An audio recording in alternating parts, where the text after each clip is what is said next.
घोसी लोकसभा का चुनाव काफी करीब आ गया है। ऐसे में आज भारतीय सुहेल समाज पार्टी का कैंप कार्यालय खुल चुका है। ऐसे में उद्घाटन करने एक जो ओपी राजभर हैं और सहजानंद राय जो क्षेत्रीय अध्यक्ष हैं वो भी पहुंचे। तो हम बात करेंगे सीधे सीधे जो घोसी लोकसभा के प्रत्याशी हैं अरविंद राजभर उनसे। जी अरविंद जी, क्या माहौल है?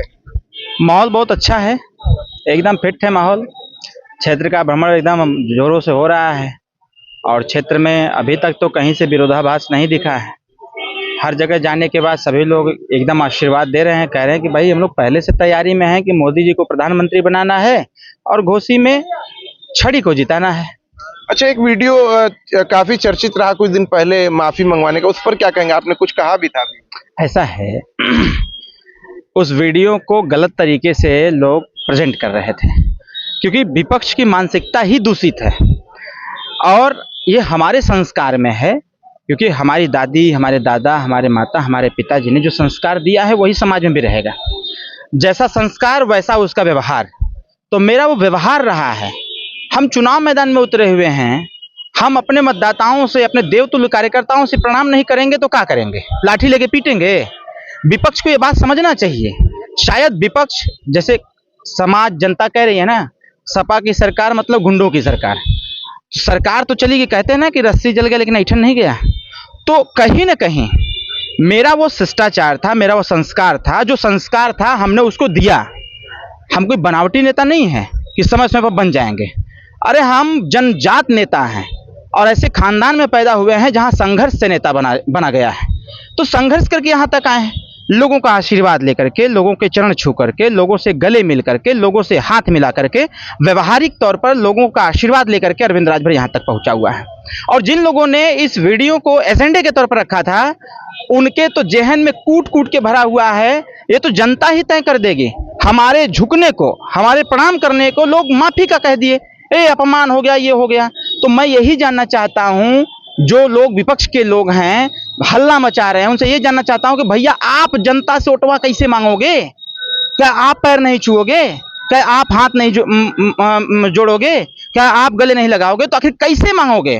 क्या वही परंपरा अपनाना चाहते हो? माथे पर बंदूक रख करके, लाठी से पीट करके, लोगों को धमका करके, हड़का करके, पैसा बांट के, दारू पिला के, मुर्गा खिला के ऐसे वोट लेना चाहते हो? तो इसको, अगर ऐसी सोच है तो इसको खत्म करो, क्योंकि देश तरक्की के रास्ते पर है। सामाजिक स्तर पर बदलाव हुआ, शैक्षणिक स्तर पर बदलाव हुआ, राजनीतिक स्तर पर बदलाव हुआ, आर्थिक स्तर पर बदलाव हुआ। अब ये समाज जो बदलता हुआ समाज है, ये बदलता हुआ समाज देश को बदलना चाहता है। विपक्ष ने आरोप लगाया संविधान खतरे में है।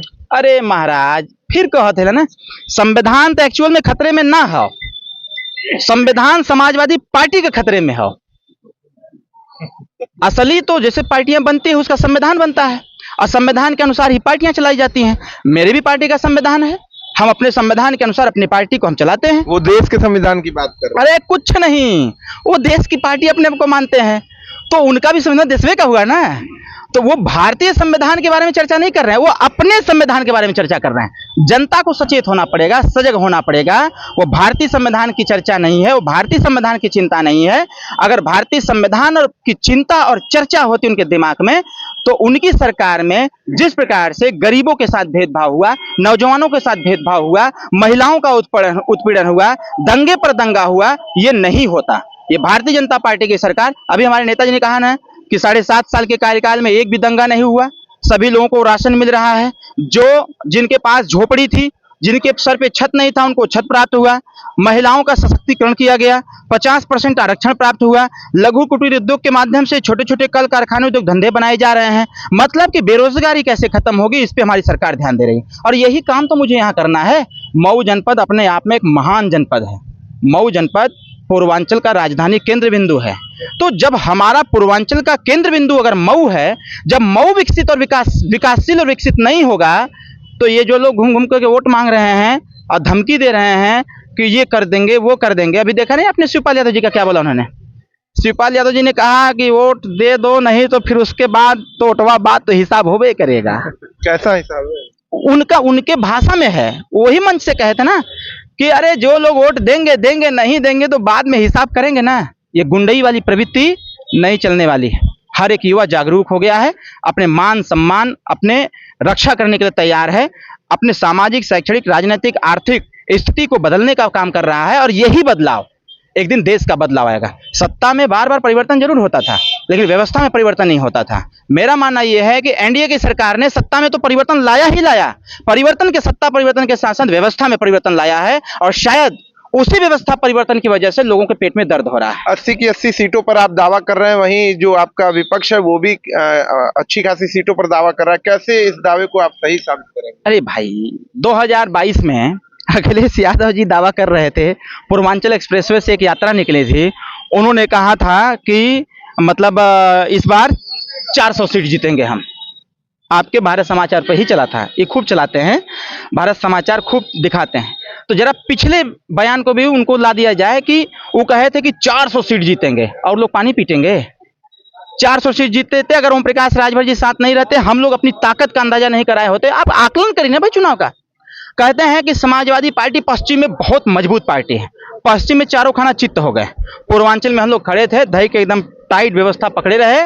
पूर्वांचल से हमने मैक्सिमम सीट 64 सीट हमने उनको दिया, और 64 सीट का परिणाम निकला कि 111 पहुंच गए। अगर हम नहीं रहे होते तो एक्चुअल में इनका संविधान सही में खत्म हो गया होता।